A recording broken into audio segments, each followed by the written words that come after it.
E aí, meus irmãos, espero que todos vocês estejam bem, que a Shalom do nosso Altíssimo esteja na vida de cada um. E hoje, nesse vídeo aqui, retornando com os vídeos do canal, com o conteúdo do canal, já que eu fiquei um tempo fora, resolvendo algumas questões da vida, ainda estou resolvendo, mas já é momento de retornar.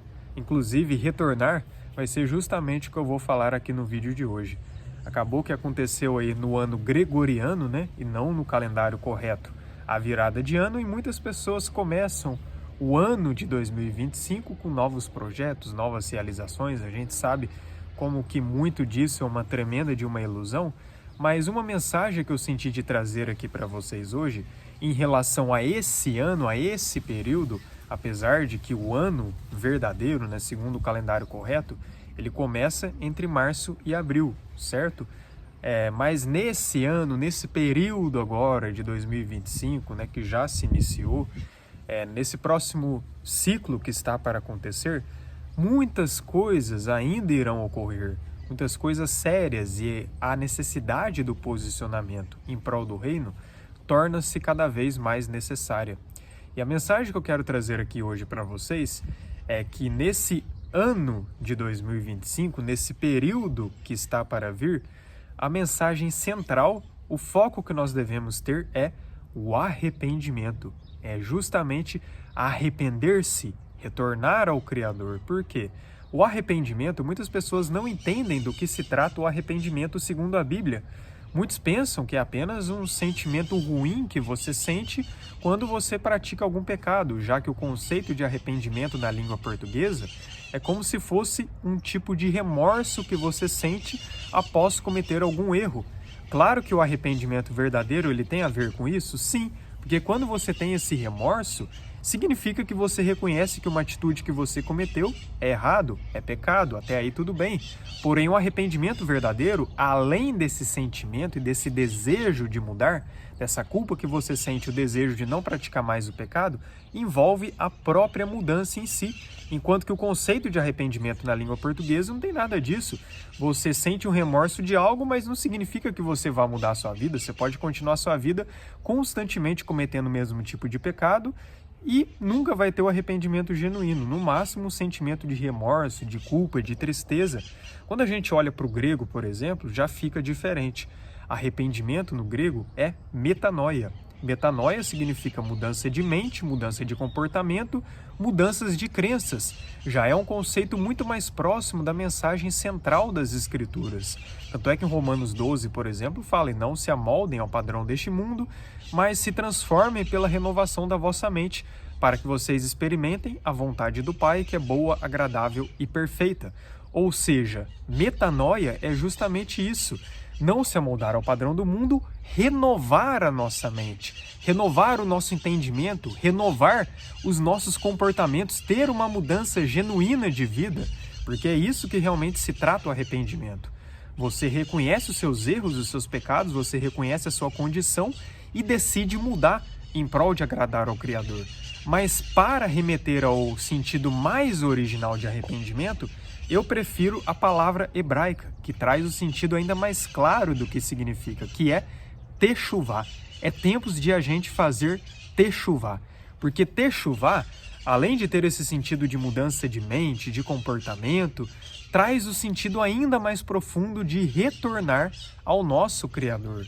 E quando a gente analisa com a ótica correta, quando a gente entende a nossa origem, que ao meu ver é um conhecimento muito importante, que a nossa origem antecede a criação deste mundo, pelo menos a nossa origem em espírito, a nossa verdadeira essência, o nosso verdadeiro eu, quando a gente busca por arrependimento, é esse retorno às origens, retorno ao princípio, refazer o caminho original. O conceito hebraico de arrependimento consiste em literalmente retornar à presença do Criador, presença essa que um dia todos nós estivemos. Só que existe um requisito para retornar à presença do Criador. Antes de retornar para a presença dele, para a casa dele, nós precisamos primeiramente retornar à vontade dele. Não há como retornarmos para ele se não retornarmos antes para a vontade dele. Quando nos retornamos para aquilo que o agrada, aos seus mandamentos, às suas ordenanças, tendo essa fé verdadeira, essa emuná, essa firmeza naquilo que ele instituiu que todo servo do Pai deve seguir, aí sim, aos poucos, ele nos resgata de volta para a presença dele. Um exemplo claro que a gente tem disso em toda a Bíblia é o exemplo da nação de Israel. Quantas vezes, não é, que a nação de Israel foi mandada para outras terras, como exilados para outros povos? E isso aconteceu porque, primeiro, eles se afastaram, eles saíram dos mandamentos do Criador, eles saíram da vontade do Criador e, consequentemente, também saíram da terra prometida.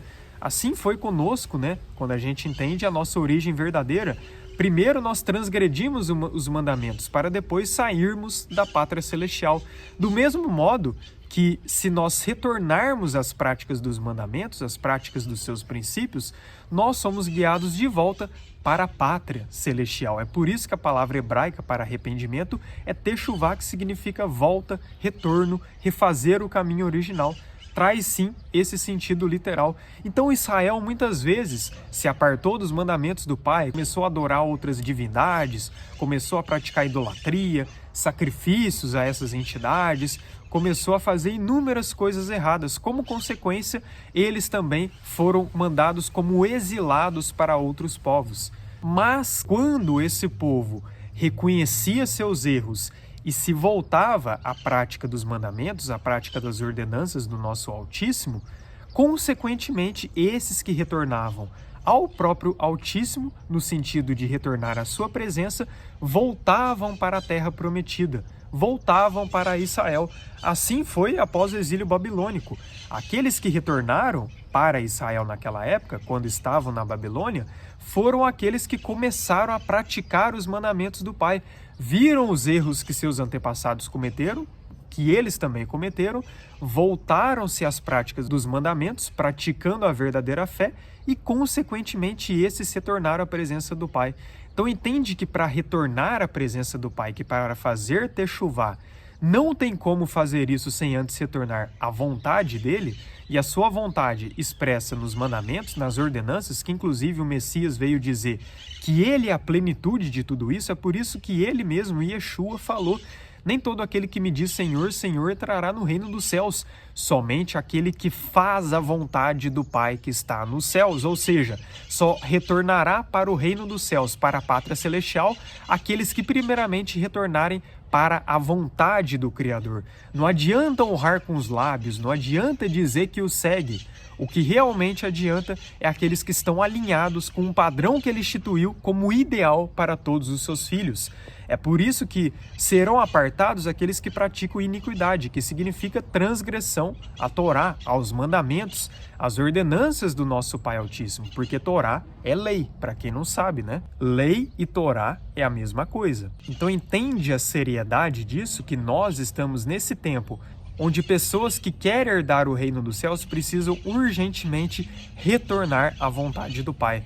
Não há como você querer entrar no reino se você não fizer a vontade do Pai, se você voltar-se aos seus princípios.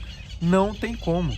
Nós precisamos praticar esse processo de retorno, esse processo rumo à pátria celestial, já que nós somos nessa terra peregrinos e forasteiros. Então a mensagem para esse período que está se iniciando é justamente isso: arrependam-se, voltem-se ao Criador, porque é chegado o reino dos céus.